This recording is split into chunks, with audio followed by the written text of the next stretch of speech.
Hello friends. तो आज हम पढ़ेंगे use of should, must and ought. तो ये काफ़ी इंपॉर्टेंट वर्ड्स हैं। जब भी आप कोई सेंटेंस बनाते हैं तो उस हर सेंटेंस में इनका यूज़ अधिकतर होता ही रहता है। ओके, तो आज हम इनके रूल्स पढ़ेंगे और समझेंगे कि किन किन स्थानों पर हम इन्हें लगाना चाहिए। ओके, तो चलिए स्टार्ट करते हैं। तो मैंने यहाँ पर कुछ एग्जाम्पल लिए हुए हैं, उनके थ्रू समझेंगे कि किन किन जगहों पर ये किस प्रकार से यूज़ होते हैं। ओके, तो सबसे पहले हम पढ़ेंगे यूज़ ऑफ शुड। ओके, चलिए पढ़ते हैं। लिखा हुआ है he should not play in the sun, he is very weak. तो इसका मतलब है उसे धूप में नहीं खेलना चाहिए क्योंकि वह कमज़ोर है। तो यहाँ पर इस सेंटेंस में शुड का जो यूज़ हुआ है वो हुआ है एक एडवाइस के रूप में। ओके, उसे सलाह दी जा रही है कि उसे धूप में नहीं खेलना चाहिए क्योंकि वह बीमार है।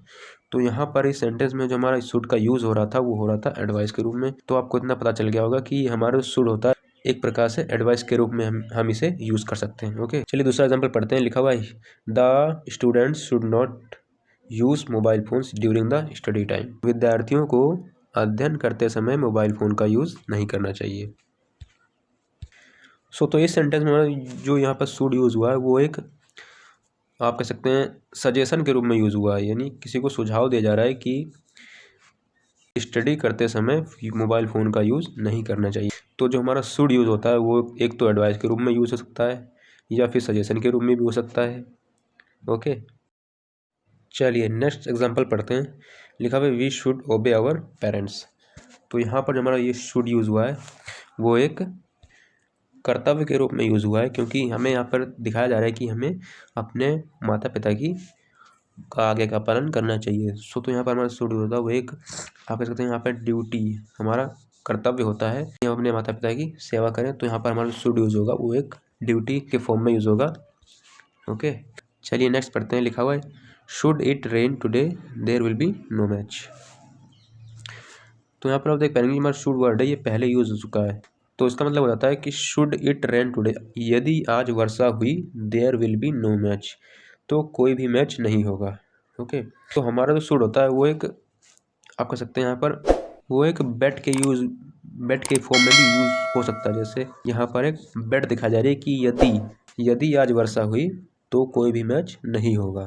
ओके, तो हमारा जो शुड होता है वो ड्यूटी, एडवाइस, सजेशन, बेट एट्सेट्रा फॉर्म में यूज़ होता है। ओके, आई होप आपको शुड का यूज़ समझ आ गया होगा। तो चलिए पढ़ते हैं यूज़ ऑफ मस्ट।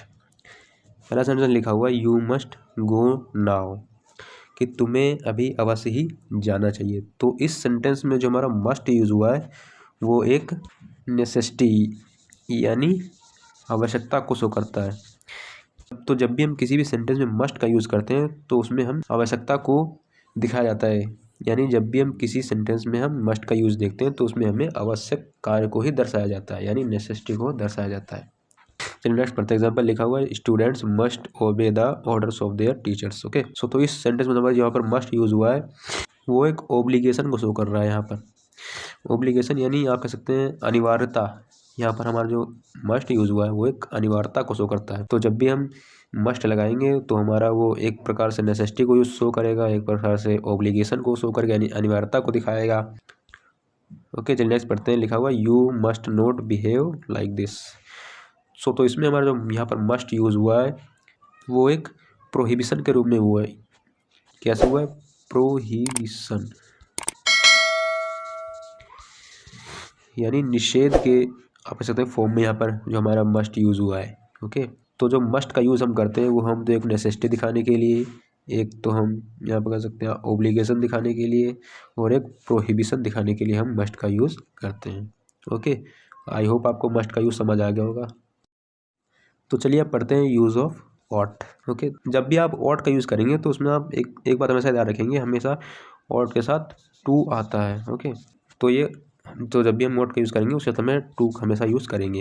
ओके, तो चलिए पहला सेंटेंस पढ़ते हैं। लिखा हुआ है you ought to obey your elders. तो यहाँ पर हमारा जो ऑट टू यूज़ हुआ है यहाँ पर, तो जब भी आप किसी भी सेंटेंस में ऑट टू का यूज़ देखेंगे तो हमेशा वो मोरल ओब्लिगेशन को शो करता है, यानी नैतिक कर्तव्य को आप कह सकते हैं शो करता है। आप तो जब भी हम ऑट टू का यूज़ कर देंगे तो ऑट टू का यूज़ करेंगे तो वहाँ पे ऐसा वो मोरल ओब्लिगेशन को शो करेगा, यानी नैतिक कर्तव्यों को शो करता है। ओके, चलिए नेक्स्ट पढ़ते हैं। लिखा हुआ we ought to follow our traffic rules.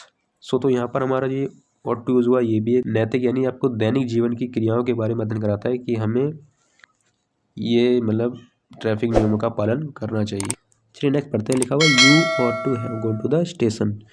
सो तो इसमें हमारा जो ऑट टू यूज़ हुआ है वो पास्ट फॉर्म में यूज़ हुआ है। तो जब भी हम ऑट टू का यूज़ पास्ट फॉर्म में करते हैं तो उसमें हम ऑट टू के साथ हैव का यूज़ कर देंगे। ओके, तो हमारा हैव यहाँ पे यूज़ हुआ है, तो एक यहाँ पर जो ऑट टू का ये सेंटेंस बना हुआ है तो एक पास्ट फॉर्म को शो करता है, जैसे you ought to have gone to the station, यानी आपको स्टेशन चले जाना चाहिए था। तो जब भी हम पास्ट सेंटेंस में ऑट टू का यूज़ करेंगे तो उसके साथ हम ऑट टू के साथ हैव का यूज़ करेंगे। और ऑट टू आता किन किन चीज़ों के साथ है? ऑट टू आता है मॉरल ओब्लिगेशन, नैतिक कर्तव्यों को शो करता है। ओके, आई होप आपको तीनों यूज़ समझ आ गए होंगे। अगर आपको तीनों यूज़ समझ आ गए होंगे प्लीज़ मेरे चैनल को सब्सक्राइब कीजिएगा और लाइक भी कीजिए। Thanks for watching my video.